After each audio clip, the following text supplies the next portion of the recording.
a vivir Jesús. La cuestión aquí es, ¿por qué Jesús, habiendo otros lugares donde poder habitar, se fue a ese lugar? ¿Sí? A un pueblo, dice ahí, asentado en tinieblas. Y no porque la CFE no llegara por ahí todavía, ¿verdad? Estaba asentado en tinieblas. ¿Y por qué dice así? Pues porque era un pueblo en donde estaban muertos espiritualmente hablando, no conocían del Señor, estaban viviendo, dice, en una región de sombra de muerte. ¿Sí? Así dice la palabra, lo leímos. ¿Sí? ¿Qué quiere decir esto de sombra de muerte? Una vida oscura, una vida llena de aflicciones, una vida llena de preocupaciones, una vida llena de dificultades, de enfermedades, en concreto, una vida llena de pecado. Y ahí se fue a vivir Jesús. Ajá. Entonces, ¿qué merecían estas personas por esa situación? Así como vivían, ¿qué se merecían? ¿Sí? En una situación como esta, y lo pongo para nosotros, ¿qué nos merecemos nosotros? Sin embargo, dice aquí la lectura, sí, la luz les resplandeció, la luz llegó hasta ellos, llegó Jesús, porque Jesús es luz en la oscuridad. ¿Sí? Amén. Bien. Entonces, así como nosotros, hermano, ¿sí? Así como nosotros, en medio de una vida oscura, en medio de una vida de pecado, porque así estábamos, bueno, así estaba, en medio de una vida de pecado, de aflicciones, de mentiras, Jesús llegó a nuestra vida. Amén. Porque decía, bueno, ¿yo qué méritos tengo? ¿Por qué llegó la luz a mí? ¿Sí? Dice Jesús en uno de sus versículos, yo la luz he venido a este mundo para aquel que que crea en mí no permanezca en tinieblas. Amén. Bien, y dice que desde entonces Jesús aquí en este punto inició a predicar. Bien, ¿y qué les decía? Arrepentíos, porque el reino de los cielos se ha acercado. ¿Y qué le pedía a Dios a esas personas con esto de arrepentíos? ¿Qué es eso? Decía el Señor, cambien su actitud, cambien su manera de ver las cosas, cambien su manera de pensar.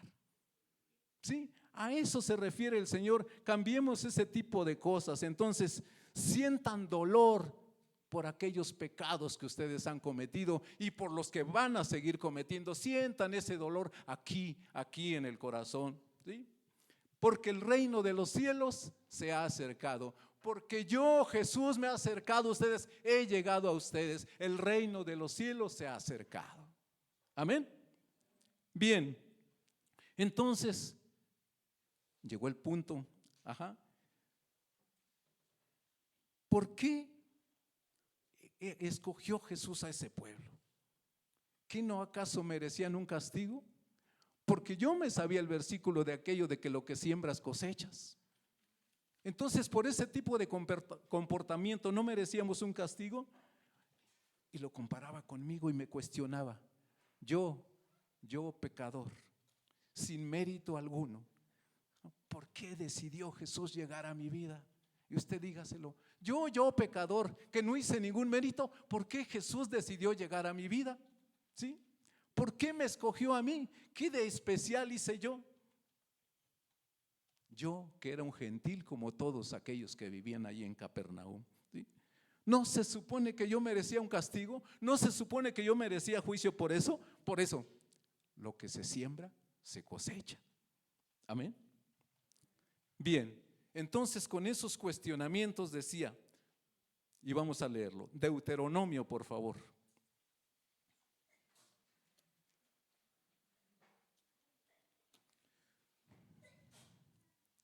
Salud.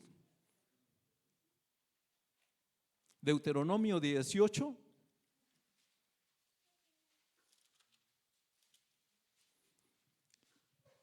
Y vamos a leer de los versículos 9 al 14. Dice así: amonestación contra costumbres paganas. Cuando entres a la tierra que Jehová tu Dios te da, no aprenderás a hacer según las abominaciones de aquellas naciones, No se ha hallado en ti quien haga pasar a su hijo o a su hija por el fuego, ni quien practique adivinación, ni agorero, ni sortílego, ni hechicero, ni encantador, ni adivino, ni mago, ni quien consulte a los muertos, porque es abominación para con Jehová cualquiera que hace estas cosas, y por estas abominaciones Jehová tu Dios echa estas naciones delante de ti. Perfecto serás delante de Jehová tu Dios, porque estas naciones que vas a heredar a agoreros y adivinos oyen, mas a ti no te ha permitido esto Jehová tu Dios. Eso lo determinó Dios. Bien, miren, en República Dominicana invitaron a un programa a un pastor que es médico y que es infectólogo y vivió mucho tiempo en Estados Unidos. A lo mejor lo han oído, Miguel Núñez se llama. Bueno, y antes de empezar yo le preguntaría, ¿ha leído acerca de la batalla de Jericó? Sí, ¿verdad? Sí sabemos qué pasó en Jericó. Bien, Josué arrasó con todo ese pueblo, ¿sí? Acabó con todo lo que había, con todo lo que tenía vida, ¿sí? Y yo les preguntaría a ustedes, ¿están de acuerdo con esa matanza que hizo Josué? ¿Qué dirían ustedes? ¿Sí o no? ¿O está de pensarse? Josué arrasó con todo, acabó con todo. Bien, difícil de contestar. Bueno, miren, en ese programa le preguntaban su opinión a este pastor y le pusieron un ejemplo. Allá en Israel hicieron un experimento, ¿sí? Unos psicólogos. Juntaron a 2,000 niños judíos, ¿sí? Y estos niños los dividieron en dos partes, 1,000 niños por un lado, 1,000 niños por otro. Bien, al primer grupo les dijeron acerca de la batalla, la famosa batalla de Jericó. Y los pusieron a analizar ese tema, ¿sí? En esa batalla dice, bueno, y vamos a leerlo para que lo vea cómo estuvo realmente. Josué, ahí adelantito, Josué 6.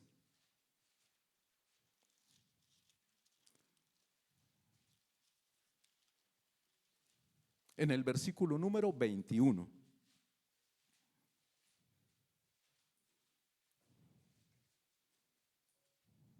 Dice así: y destruyeron a filo de espada todo lo que en la ciudad había, hombres y mujeres, jóvenes y viejos, hasta los bueyes, las ovejas y los asnos. Todo lo que tenía vida, con todo arrasó Josué esa vez. Bien, entonces a estos niños les pidieron que analizaran esa batalla donde Josué mató a todos los habitantes que había ahí. Entonces, cuando los niños hicieron ese análisis, dice que el 66% de esos niños aprobaron esa matanza.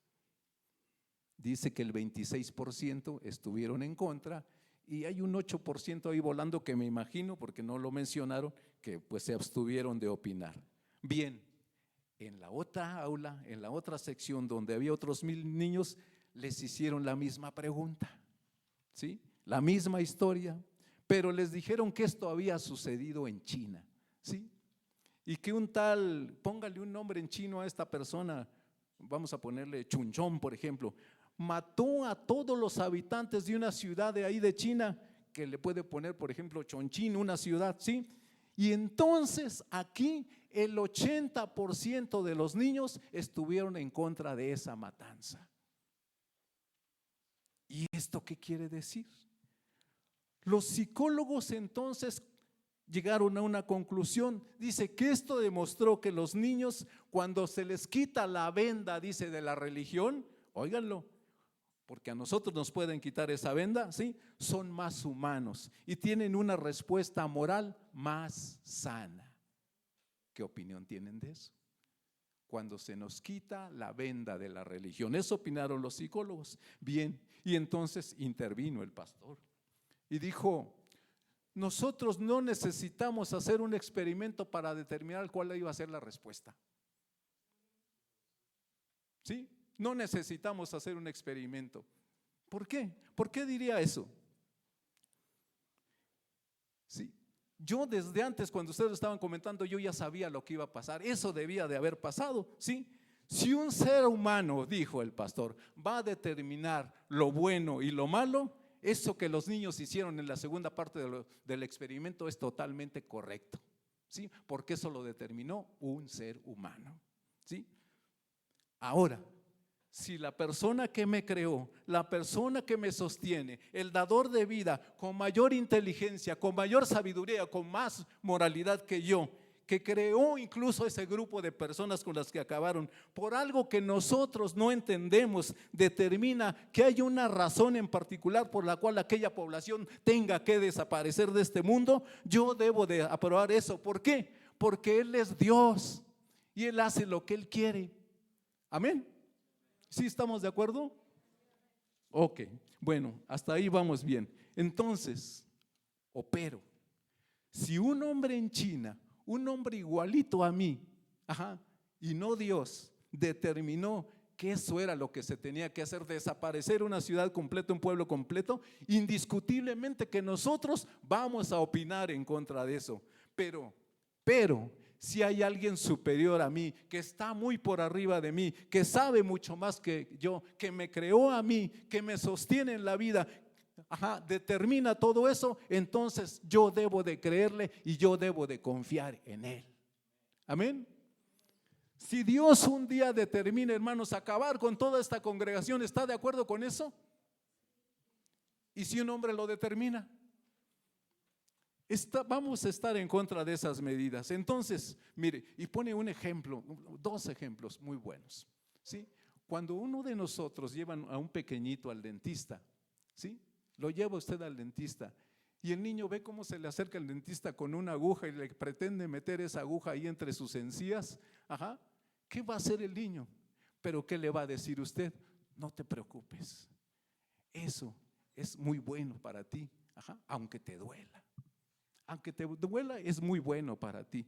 Entonces, ¿qué es lo que le estamos diciendo? Créeme, tenme confianza de que lo que yo te estoy diciendo es lo correcto, eso es bueno para ti. De la misma manera, ¿sí? Cuando Dios determina algo es porque sabe más que nosotros y Él sabe lo que está haciendo y nosotros debemos de depositar en Él toda esa confianza. Debemos de creerle que lo que Él hace es justo. Amén. Entonces, pone otro. Ahí en esa misma, en la República Dominicana, un día llegó, y eso es cierto, está en los periódicos de aquel tiempo, llegó ¿cómo le decían? La fiebre porcina, ¿sí? Y entonces se estaban contagiando todos los cerdos de ese lugar, ¿sí? Y tomaron una determinación, acabar con toda la especie de los cerdos. Acabaron con todo, por ese peligro, para cuidar a la especie de los cerdos, a esa especie, a toda esa raza. ¿Sí? ¿Quién lo determinó? Lo determinó un hombre, pero ¿qué creen? Ese hombre sabía del tema, ese hombre sabía más que los cerdos. Por eso él lo determinó, sabía por qué lo estaban haciendo. ¿Sí? Pero si un ser humano igualito a mí va a determinar que yo desaparezca, yo no lo apruebo. ¿Por qué? Porque Él está al mismo nivel que yo, estamos en la misma altura. Pero si alguien que está muy por encima de mí, el que me creó, nuevamente lo digo, el dueño de mi vida determina eso, Él debe de saber algo que yo no sé, ¿sí? Como nosotros sabemos cosas que nuestros pequeñitos no saben y le estamos pidiendo su confianza, así Dios sabe muchas cosas que yo no sé. Y si Él lo determina, Él está en lo correcto. Amén. Muy bien. Y mire, esa decisión que tomó el Señor, porque es una decisión del Señor acabar con esos pueblos, ¿sí? Como los pasajes que leímos, como el primero, son decisiones que Dios toma y nosotros no tenemos por qué cuestionarlas. Aquí la pregunta para nosotros es: ¿cuándo Dios determina tener misericordia de una persona? O de un pueblo, de una ciudad. ¿Cuándo Dios lo determina? Y cuándo determina usar la ley. ¿Cuál ley?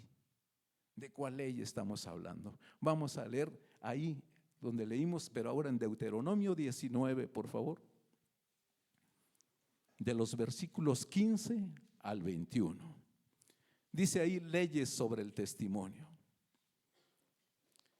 Dice así la bendita palabra del Señor: no se tomará en cuenta a un solo testigo contra ninguno en cualquier delito ni en cualquier pecado, en relación con cualquier ofensa cometida.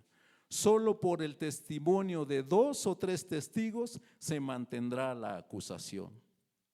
Cuando se levantare testigo falso contra alguno para testificar contra él, entonces los 2 litigantes se presentarán delante de Jehová y delante de los sacerdotes y de los jueces que hubieren aquellos días. Y los jueces inquirirán bien, y si aquel testigo resultare falso y hubiera acusado falsamente a su hermano, entonces haréis a él como él pensó hacer a su hermano, y quitarás el mal de en medio de ti. Y los que quedaren oirán y temerán, y no volverán a hacer más una maldad semejante en medio de ti. Y no le compadecerás, vida por vida, ojo por ojo, diente por diente, mano por mano, pie por pie. ¿Se oye cruel? Esto se conocía mucho antes como la ley del talión, que lo expidió por ahí un monarca que se llamó Hammurabi. Bien, aquí, ¿sabe cómo se llama esto del ojo por ojo? Ley de la retribución. ¿Sí? ¿Qué es eso? ¿En qué se basa la ley de la retribución? Mire, ahí en esos libritos que emiten cada año lo pueden encontrar en las librerías cristianas, uno que se llama El Pan Diario, y de ahí he sacado bastante información. Está la historia de una persona, fíjese, decía así: entre los recuerdos de mi niñez hay una que sobresale sobre todas las demás y la voy a contar. No recuerdo exactamente qué es lo que me dijo mi maestra, pero lo que sí me acuerdo claramente es que yo le dije a mi maestra: cállate. Ajá. Inmediatamente la maestra me dijo: salte de este lugar y vete a tu casa. Salí de mi lugar, ¿sí? Tomé mis cositas y abandoné el salón de preescolar. Un chiquito, ajá, le contestó así a su maestra, ¿sí? Y dice: me fui caminando, a media cuadra estaba el lugar donde yo vivía. Y así a lo lejos vi a mi madre que estaba trabajando ahí en la parte del jardín, atrás de la casa, en el jardín. Y entonces me encontré con un dilema: llegar hasta donde mi mamá estaba y explicarle por qué había yo salido tan temprano de la escuela, o dar la vuelta y hablar con mi maestra. Llegar con la mamá era exponerse a unos cuerazos, ¿verdad? O regresar a hablar con la maestra, ¿sí? Entonces regresé a mi salón de clases e inmediatamente fui escoltado por mi maestra hasta el baño. Y mi maestra me lavó la boca con jabón, ¿sí? Dice, y ese tipo de disciplina ya no se emplea ahora, ¿sí? Ya no se emplea hoy en estos tiempos, pero a mí, dijo, me funcionó. A partir desde ese día, desde ese momento, dice, tengo mucho cuidado en cuanto a las consecuencias de mis palabras, ¿sí? Ahora analizo lo que voy a decir porque eso va a traer una consecuencia. ¿Cuáles son las consecuencias que yo quiero que salgan cuando yo hable, cuando yo diga algo? Lo que vemos aquí entonces, hermanos, es que dependiendo de nuestras acciones, así van a ser las consecuencias. Dependiendo de lo que nosotros hagamos o digamos, las consecuencias van a ser así. Entonces tenemos que tener cuidado incluso con lo que hablamos, no solo con lo que hacemos, sino con lo que hablamos. Y entonces la retribución tiene que ver, según un diccionario bíblico, precisamente en una especie de una ley de acción-consecuencia. Yo hago algo, va a haber una consecuencia. Eso es la ley de la retribución. Y hablando en términos, dice, agrícolas, lo que se siembra, se cosecha. Hablando en términos laborales, si yo hago un trabajo, dependiendo de ese trabajo, yo recibo una remuneración, un salario, ¿sí? Y si hablamos ahora en lo que respecta a Dios, estamos hablando de su justicia, de la justicia de Dios. Y según la ley de la retribución, Dios paga a cada uno según sus obras. Esa es la ley de la retribución. Entonces, vida por vida, ojo por ojo, diente por diente, mano por mano, pie por pie. Y ahí en Éxodo 21 vienen más, herida por herida, ¿sí? Quemadura por quemadura. ¿Y qué más? Golpe por golpe.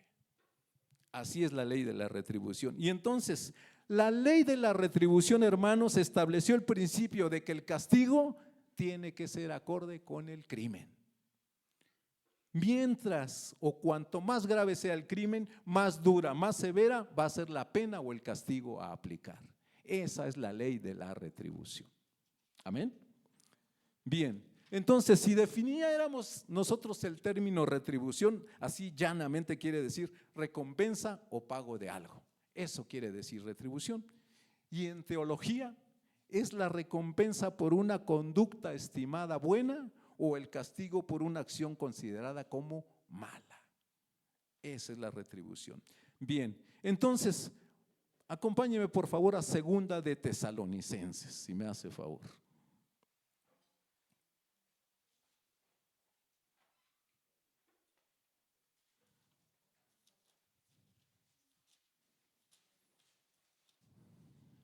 Segunda de Tesalonicenses, capítulo número 1.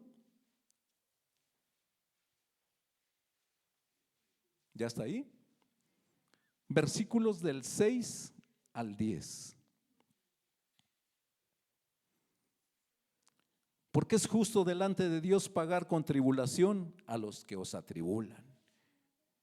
Y a vosotros que sois atribulados, daros reposo con nosotros cuando se manifieste el Señor Jesús desde el cielo con los ángeles de su poder en llama de fuego, para dar retribución a los que no conocieron a Dios ni obedecen al evangelio de nuestro Señor Jesucristo, los cuales sufrirán pena de eterna perdición, excluidos de la presencia del Señor y de la gloria de su poder, cuando venga en aquel día para ser glorificado en sus santos y ser admirado en todos los que creyeron, por cuanto nuestro testimonio ha sido creído entre vosotros.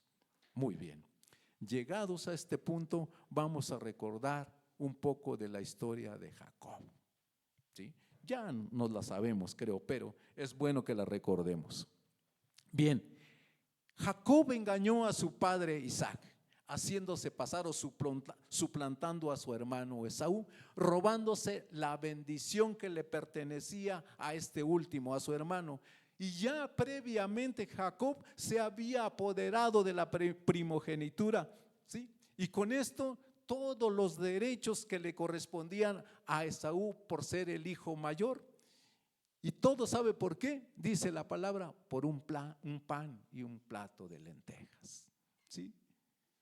Esto es un trato que hicieron Esaú y Jacob y por eso de esa manera se dio. Bien, más adelante, si seguimos leyendo la palabra, dice que aunque Esaú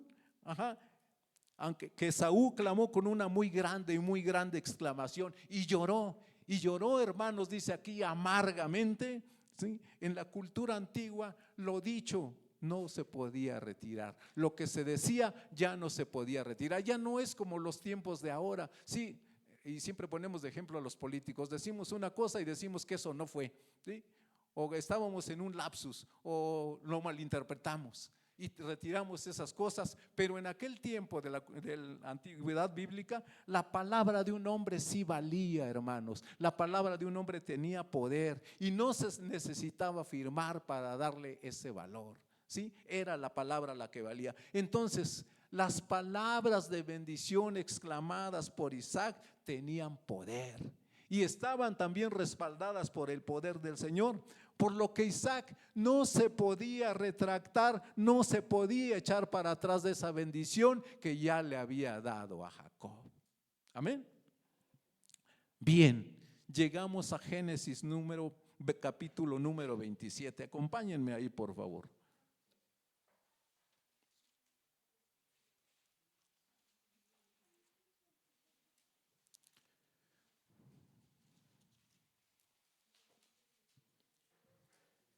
Génesis 27 y vamos a leer del versículo 41 al 45. No me lo van a creer, pero estoy sudando.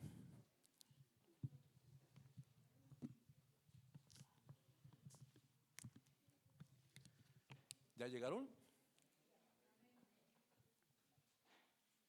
Perdón. Dice ahí el título: Jacob huye de Esaú. Y aborreció Esaú a Jacob por la bendición con que su padre le había bendecido. Y dijo en su corazón: llegarán los días de luto de mi padre y yo mataré a mi hermano Jacob. Y fueron dichas a Rebeca las palabras de Esaú, su hijo mayor, y ella envió y llamó a Jacob su hijo menor y le dijo: he aquí, Esaú tu hermano se consuela acerca de ti con la idea de matarte. Ahora pues, hijo mío, obedece a mi voz, levántate y huye a casa de Labán, ¿sí?, mi hermano en Harán, y mora con él algunos días hasta que el enojo de tu hermano se mitigue, hasta que se aplaque la ira de tu hermano contra ti y olvide lo que le has hecho. Yo enviaré entonces y te traeré de allá. ¿Por qué seré privada de vosotros ambos en un día? Y se decía esto porque uno iba a ser asesinado y el otro iba a ser perseguido, seguramente por la justicia, iba a estar en el exilio. Muy bien, ¿qué leímos? Esaú odiaba a su hermano Jacob por haberle robado la bendición de su padre, ¿sí? Y ya había maquinado, ya había estado planeando, para matarlo inmediatamente después de que su padre muriera. ¿Cuánto tiempo iba a tardar? No lo sabían, pero bueno, ese era el plan. Y entonces Jacob decide huir de ahí, ¿sí?, como lo aconsejó su madre. Y en esa huida hacia Harán, Dios, vamos a tratar de resumirlo rápidamente, Dios se le aparece a Jacob en Betel. Y le promete darle a Dios todos los diezmos, dice, de sus posesiones. Él se las ofreció. Bien, llegó hasta Harán y ahí conoció a su tío Labán.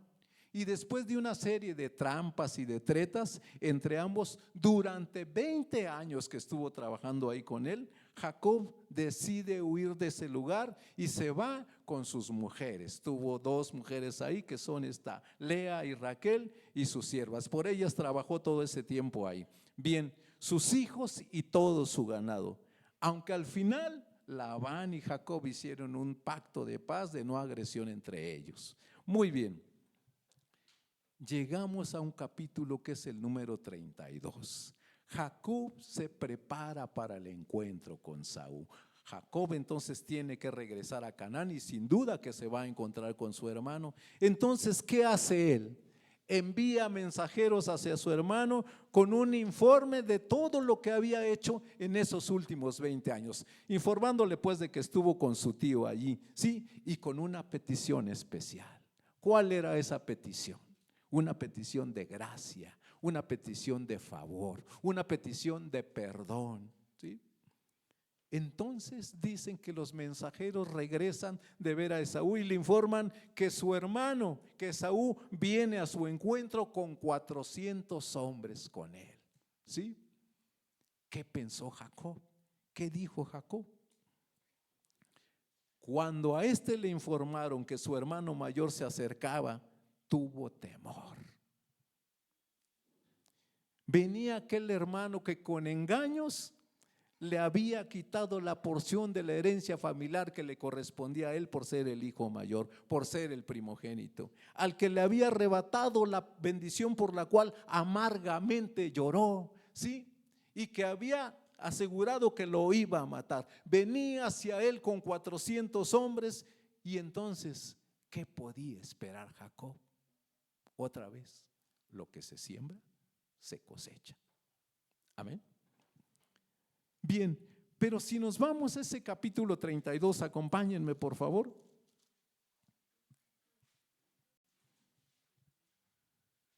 Y leemos versículos 11 y 12, vamos a ver qué sucedió.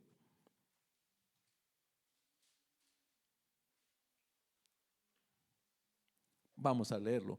Líbrame ahora de la mano de mi hermano, de la mano de Esaú, porque le temo. No venga acaso y me hiera la madre con los hijos. Y tú has dicho, yo te haré bien y tu descendencia será como la arena del mar, que no se puede contar por la multitud. Jacob hizo lo que todos debemos de hacer, hermano, cuando las cosas se complican, cuando las cosas están bien difíciles, cuando no le vemos una solución a la situación que estamos enfrentando. ¿Sí? Jacob hizo lo correcto. Entonces, ¿qué le dijo? Tú me prometiste, Señor, que a mí me iría bien. Y nos lo ha prometido a nosotros también. Tú me prometiste que mis descendientes llegarían a ser como la arena del mar, que no se podía ni contar. ¿Sí? Yo te pido hoy, Señor, de rodillas ante ti, misericordia. Ten misericordia de mí y sálvame, líbrame ahora de la mano de mi hermano Esaú. ¿Sí? Tengo miedo. Tengo mucho miedo de que venga y acabe conmigo y con toda mi familia. Hermanos, y quizás eso era lo que se merecía Jacob, ¿o no? Sí, por todas sus mentiras, por todos sus engaños. Quizás, hermanos, esas situaciones similares nos merecemos nosotros. ¿Sabe por qué? Porque aún conociendo del Señor, con nuestras palabras y con nuestros actos, nuestras mentiras, nosotros lo ofendemos. Y no solo una vez tras vez. ¿Sí? Pecamos una y otra vez y nuestras actitudes ante las situaciones diarias de la vida no van de acuerdo con uno que se jacta de ser cristiano. A veces nuestras respuestas y nuestros hechos no corresponden a un verdadero seguidor de Cristo. Seguimos pecando. Y hermanos, entonces, ¿qué nos merecemos? ¿Qué cree usted que nos merecemos? ¿La ley? ¿La ley del talión? Si alguien saca un ojo a otro, debe de perder su ojo, dice. Por aquí, alguna vez el hermano Alfredo nos hizo saber de una historia cuando la verdad y la mentira se encontraron. ¿Se acuerda qué pasó? Cuando la verdad y la mentira se encontraron, que estaban por ahí nadando y entonces la mentira se puso la ropa de la verdad y desde entonces la mentira va siempre disfrazada de verdad y muchos la creemos, ¿sí? Y luego vimos por aquí también cuando la furia y la tristeza se encuentran. ¿Cuál fue la conclusión? Dice que la furia, siempre atrás de la furia es un disfraz, pero atrás de ella siempre está la tristeza, ¿sí? Pues ahora mire quiénes se encontraron, ¿sí? La avaricia y el envidioso. ¿Cuál será el resultado? ¿Sí? La avaricia y la envidia. ¿Cuál será el resultado de un encuentro así? Dice que cierta vez un rey quería saber qué era peor, ¿sí? Si ser avaro o ser envidioso. ¿Qué será peor? Entonces dice que buscó al envidioso más grande y al avaro más grande del reino. Eso quiere decir que había varios, nomás que buscó a los mejores en ese sentido, ¿verdad? Y les dijo, los reunió y les dijo, los tenía ahí enfrente, quiero regalarles algo. Pídanme lo que ustedes quieran y al otro yo le voy a dar el doble. A ver cómo lo vio el avaro y el envidioso. Pídame lo que ustedes quieran y al otro yo le voy a dar el doble. Entonces el avaro preguntó, majestad, ¿todo lo que os pida me lo vais a dar? Sí. Si os pido 2 casas, ¿me las vais a dar? Sí. Y al otro le voy a dar el doble. Oh. Entonces el envidioso le dijo al avaro, ¿usted primero? Ajá. Y le dijo, no, faltaba más. Le dijo el avaro, ¿para qué son los amigos? El avaro y el envidioso son amigos, ¿lo sabía? ¿Para qué son los amigos? Bien, entonces al final el envidioso dijo, voy a pedir primero. Ajá, imagínense que estaba maquinando, voy a pedir primero. Dijo, si le pide un carro, sí le va a dar 2, no.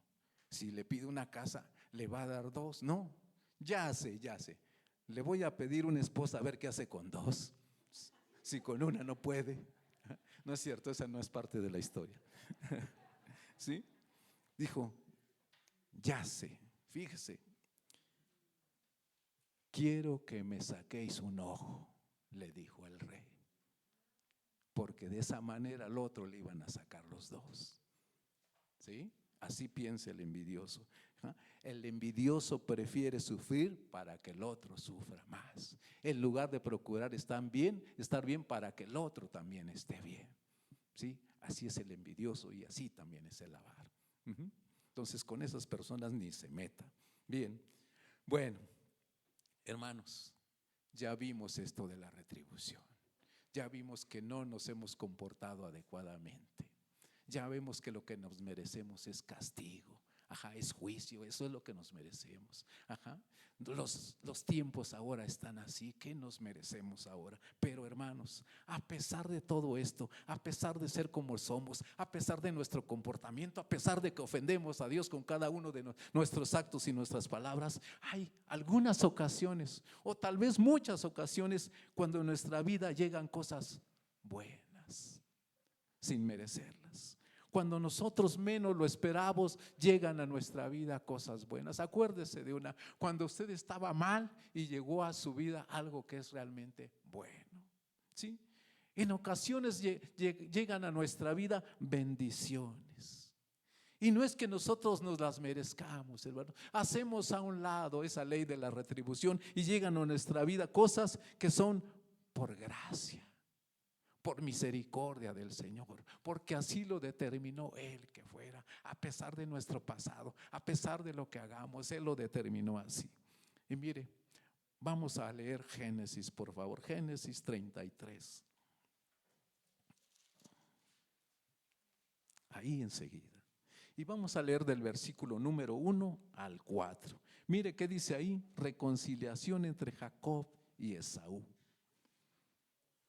Alzando Jacob sus ojos, miró, y he aquí venía Esaú y los 400 hombres con él. Entonces repartió él los niños entre Lea y Raquel y las dos siervas, y puso las siervas y sus niños delante, luego a Lea y sus niños, y a Raquel y a José los últimos. Y él pasó delante de ellos y se inclinó a tierra 7 veces. O sea, 7 veces se inclinó, llegó hasta tierra para llegar hasta donde estaba su hermano, hasta que llegó a su hermano. Pero Esaú corrió a su encuentro y le abrazó y se echó sobre su cuello y le besó y lloraron. ¿Qué no decía Jacob? ¿Que no yo me merecía otra cosa? Para sorpresa de Jacob, Esaú corrió hacia él, dice que lo abrazó, lo besó y que ambos lloraron. ¿Se acuerda del hijo pródigo? Sí, ¿verdad? Ambos lloraron. Esto fue algo que tomó completamente por sorpresa a Jacob. Era algo inesperado para él. Lo dejó sorprendido, sin palabra. Y entonces decía: ¿cómo corresponder a esa gracia? ¿Cómo corresponder a ese favor? ¿Sí? ¿Cómo le hago yo para corresponder después de todo lo que yo hice? Su única respuesta ante esto, hermanos, fue insistirle a su hermano para que aceptara sus regalos, queriendo tal vez compensar un poco a su hermano por todo lo que anteriormente le había arrebatado. Hermanos, ¿cómo nosotros podemos compensar en algo las muchas bendiciones, las muchas bondades, las misericordias, todos los beneficios que a diario Dios nos da? ¿Cómo se lo compensamos? ¿Cómo podemos hacerlo? Porque así como Jacob, hermano, nosotros también hemos recibido gracia y hemos recibido perdón cuando menos lo esperábamos, cuando menos lo merecíamos, cuando andábamos perdidos en nuestros delitos y pecados. Un día llegó la luz a nosotros, llegó Jesús. ¿Sí? A pesar de ese pasado, a pesar de lo que hacíamos. Porque el Señor, hermanos, el Señor, Dios Padre, aún sabiéndonos pecadores, un día envió a su Hijo amado, a Cristo, a este lugar, a esta tierra, ¿sí? Para traernos por medio de Él la salvación. ¿Sí? Hoy Dios nos ofrece esa gracia, hermanos, ese favor inmerecido, cuando en realidad lo que merecemos es castigo, es condenación. Sin embargo, gracias a ese regalo que Jesús trajo consigo, sí, somos declarados justos, somos declarados inocentes a los ojos de Dios, a pesar de que somos culpables de muchos pecados, por creer en Jesucristo. Amén. Romanos 3, por favor.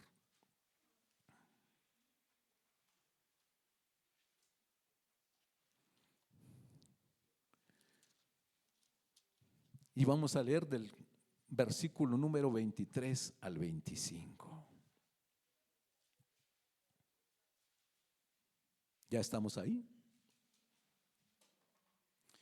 Por cuanto todos pecaron y están destituidos de la gloria de Dios, siendo justificados gratuitamente por su gracia, mediante la redención que es en Cristo Jesús, a quien Dios puso como propiciación por medio de la fe en su sangre, para manifestar su justicia a causa de haber pasado por alto en su paciencia los pecados pasados. Ya el Señor los pasó por alto. Bien, regresamos a Génesis, por favor.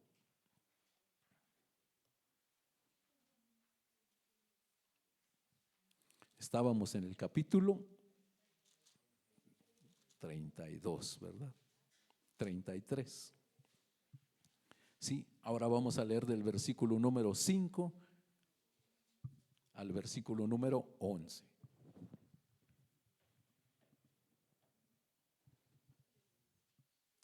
¿Ya está ahí? Bien, dice así: y alzó sus ojos y vio a las mujeres, a Esaú, y alzó sus ojos y vio a las mujeres y los niños y dijo: ¿quiénes son estos? Y él respondió: son los niños que Dios ha dado a tu siervo.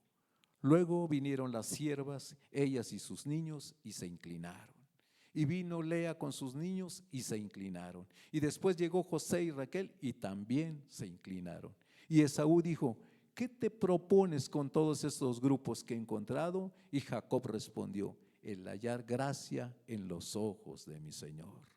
Y dijo Esaú: suficiente tengo yo, hermano mío, sea para ti lo que es tuyo.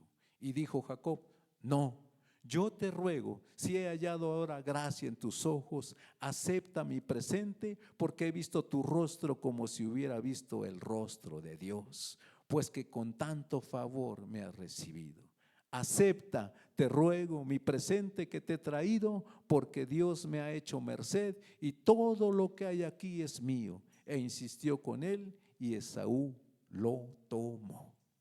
Entonces vemos que Jacob insiste con Esaú para que acepte su regalo y de alguna manera compensarlo, y finalmente ante su insistencia dice que Esaú aceptó.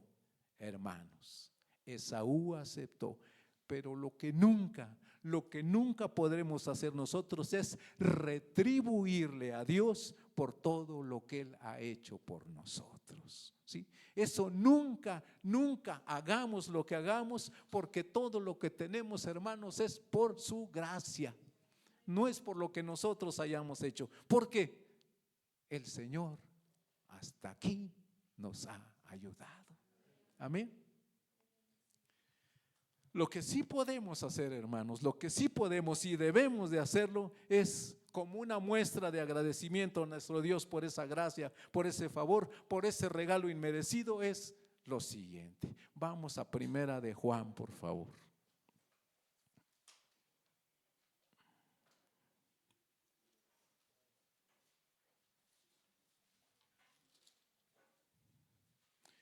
Primera de Juan, ¿ya llegó?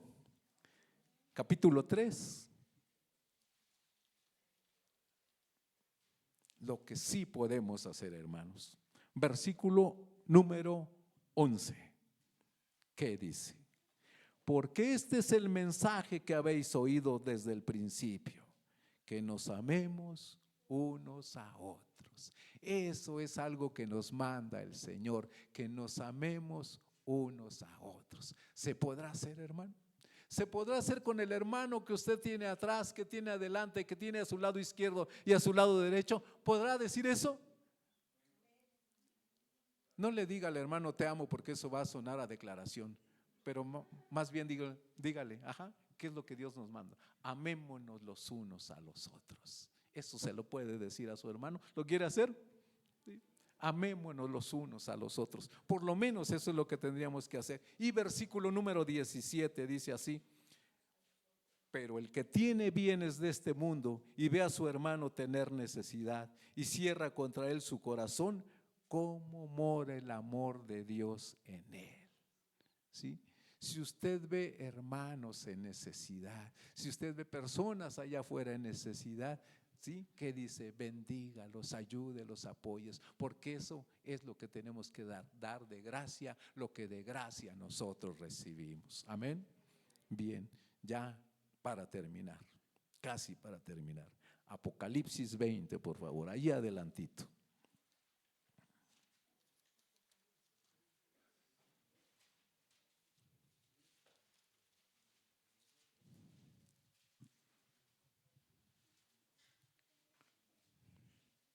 Del versículo número 11 al versículo número 15.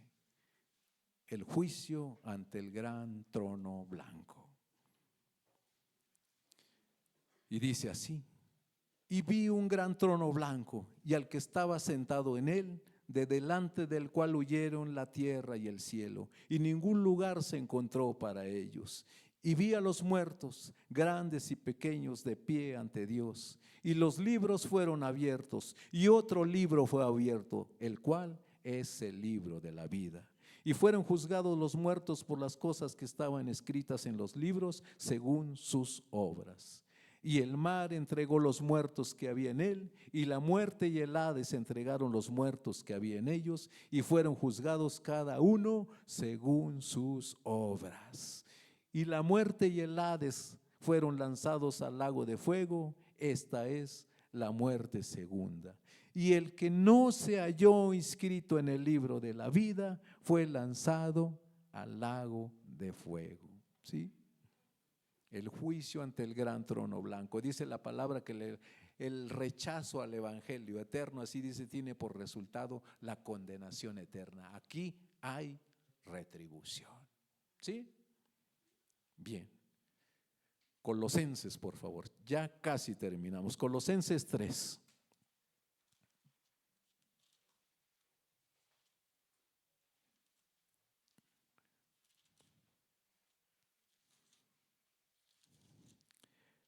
¿Ya estamos? Colosenses 3 del versículo número 23 al 25. Y todo lo que hagáis, hacedlo de corazón, como para el Señor y no para los hombres, sabiendo que del Señor recibiréis la recompensa de la herencia, porque a Cristo el Señor servís. Mas el que hace injusticia recibirá la injusticia que hiciere, porque no hay acepción de personas. Amén. Hermanos, hermanos, sigamos sirviendo al Señor. Amémonos los unos a los otros. Sigamos bendiciendo a los hermanos, a las personas en necesidad. Busquemos siempre agradar a Dios en todo lo que hagamos. Y todo esto hagámoslo de corazón. Y aunque, hermanos, créanlo, aunque nadie allá, cuando estemos allá, va a ser aceptable por sus obras, muchos vamos a ser salvos por la gracia de Dios. ¿Sí? Por nuestra fe en Jesucristo. Ajá. Todo esto, hermanos, que acabamos de decir, bueno, imagínense que ya llegamos y que estamos allá. Hay un canto que dice: cuando allá se pase lista. ¿Sí? A mi nombre yo feliz responderé. Lupita, Martita, Toño, Juan, no sé cómo se llame, oiga su nombre y tiene que decir: presente, aquí estoy, Señor. Amén. ¿Sí? Entonces, hermanos, tenemos que cuidar todo eso que nosotros hacemos, todo esto que el Señor nos manda, ¿sí? Ahí mismo en Apocalipsis, pero ahora en el 22. Vamos a terminar con este versículo. Apocalipsis 22, versículo número 12. He aquí, yo vengo pronto y mi galardón conmigo, para recompensar a cada uno según su obra. Y el 13 dice: yo soy el alfa y la omega, el principio y el fin, el primero y el último. ¿Sí? Que el Señor en aquel día no aplique la ley de la retribución, sino que tenga para nosotros misericordia. Amén. Que seamos salvados por su gracia.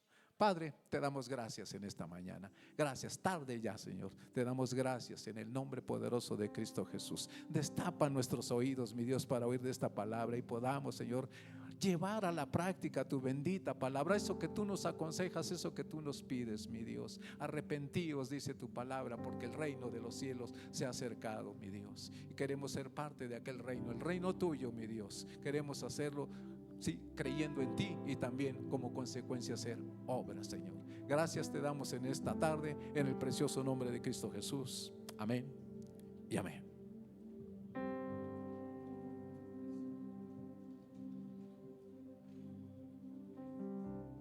Quisiera que abriera su Biblia conmigo en el Salmo 103, por favor. Y vamos a leer del versículo 1 al versículo 14, versículo 13.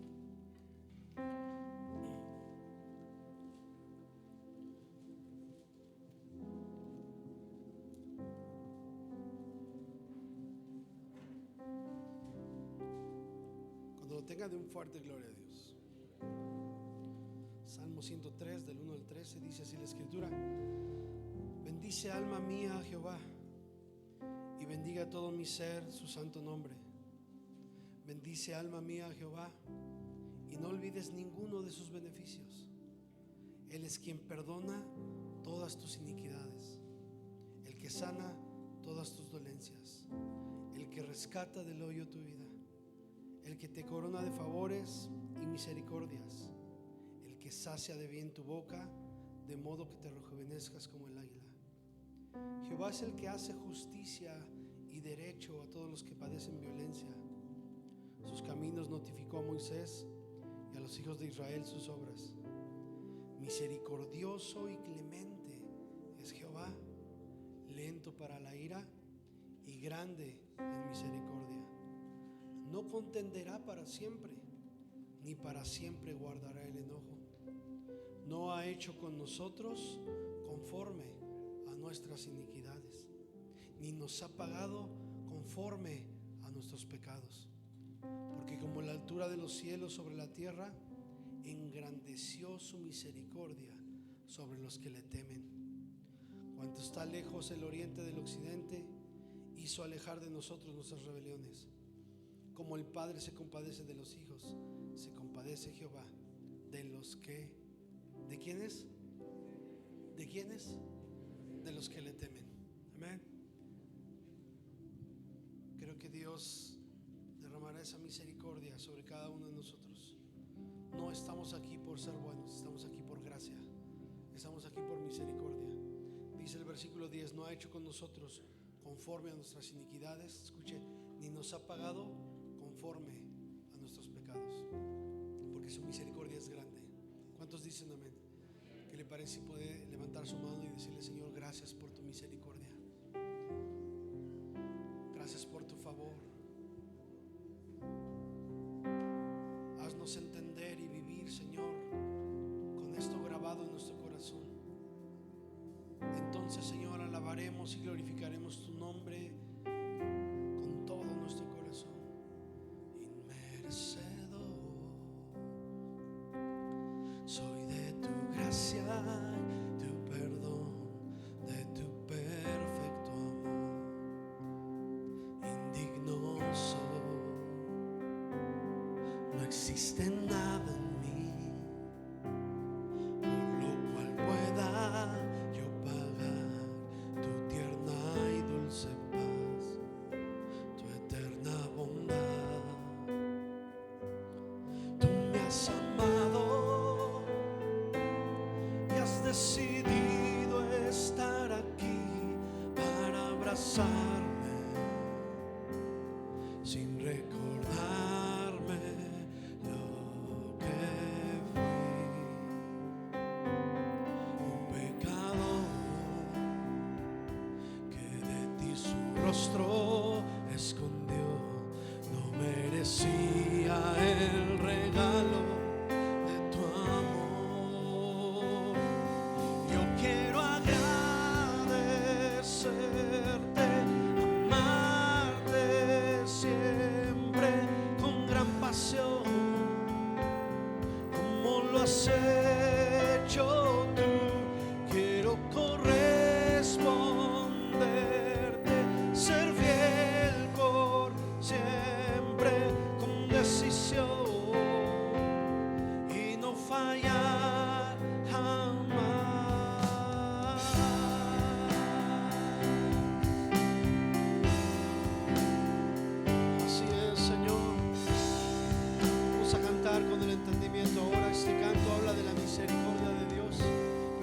habla del compromiso que usted y yo hacemos con ese Dios de misericordia. Dios le dijo a la mujer: ¿dónde están los que te acusaban? Y ella dijo: no están, no hay ninguno. Y el Señor le dijo: yo tampoco te voy a acusar, yo tampoco te voy a juzgar. Vete y no lo hagas más, vete y no peques más. Hoy Dios nos da una oportunidad de misericordia, pero hoy nos dice: sal de este lugar y no lo sigas haciendo, sal de este lugar y no peques más. Habla de la misericordia y la gracia de Dios, pero del compromiso que tenemos usted y yo con Dios. Si tú quieres hacerlo, canta con nosotros estas palabras. Dile: inmerecedor, inmerecedor soy de tu gracia y tu perdón, de tu perfecto amor. Indigno soy, no existe nada en mí por lo cual pueda yo pagar tu tierna y dulce paz, tu eterna bondad. Tú me has amado, dile: tú me has amado y has decidido estar aquí para abrazarme sin recordarme lo que fui, un pecador que de ti su rostro escondió. No merecía el regalo de tu amor. ¿Quieres hacerlo? Levanta tu mano, dile: y yo quiero agradecerte, amarte siempre con gran pasión, como lo has hecho tú. Quiero corresponderte, ser fiel por siempre, con decisión y no fallar jamás. Yo quiero agradecerte, amarte siempre con gran pasión, como lo has hecho tú. Quiero corresponderte, ser fiel por siempre, con decisión y no fallar jamás. Yo quiero agradar, díselo fuerte, amarte siempre con gran pasión, como lo has hecho tú. Quiero corresponderte, ser fiel por siempre, con decisión y no fallar jamás. ¿Cuántos dan un fuerte gloria a Dios? El Señor, gracias te damos. Apláudele al Señor, Él es digno. Gracias por tu misericordia.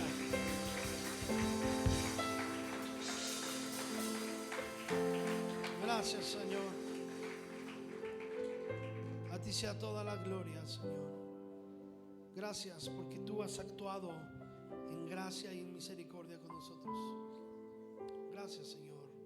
En el nombre de Cristo Jesús, con todo nuestro corazón te damos a ti la gloria. Queremos aprovechar al máximo, Señor, ese regalo que tú nos has dado, esa oportunidad que tú nos has dado, Señor.